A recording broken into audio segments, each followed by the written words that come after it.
Hello guys, welcome to தர்ஷஸ் vlog. நம்ம சேனலுக்குள்ளே போகிறதுக்கு முன்னாடி நம்ம சேனலை சப்ஸ்கிரைப் பண்ணிவிடுங்க, லைக் பண்ணிவிடுங்க, ஷேர் பண்ணிவிடுங்க. கீழே இருக்க பெல் பட்டனை மறக்காமல் கிளிக் பண்ணிவிடுங்க.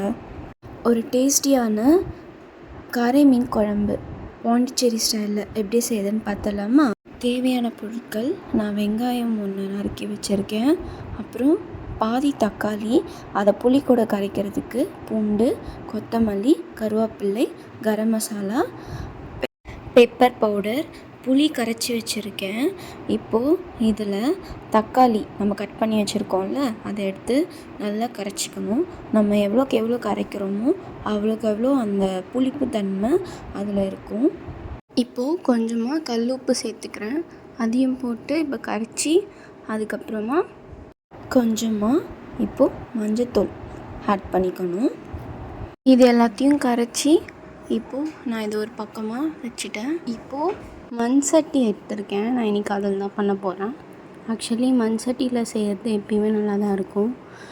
இப்போது நான் ஆயில் சேர்த்துருக்கேன். அப்புறமா வடகம் இப்போ நம்ம தாளிச்சிக்கலாம். வடகம் தாளித்து அது நல்லா ஒரு ப்ரௌன் கலரில் மாறணும். இப்போது வடகம் நல்லா தாளித்ததுக்கப்புறம் கருவேப்பிலை, வெங்காயம், தக்காளி இதெல்லாம் சேர்த்து நல்லா வதக்கிக்கலாம்.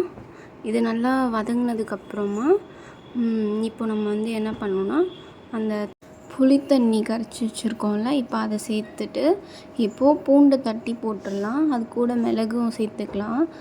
ஏன்னா கார மீனுக்கு மிளகு தான் எப்பயுமே நல்லாயிருக்கும். அதுக்கப்புறமா இப்போ மீனையும் சேர்த்து வச்சாச்சு. அதை நம்ம மீன் சேர்க்குறப்போ சிம்மில் வச்சு தான் போடணும், அப்போ தான் கரையாது. அப்புறம் மல்லித்தழை சேர்த்து வச்சுட்டா பாண்டிச்சேரி ஸ்டைலில் மீன் குழம்பு ரெடி.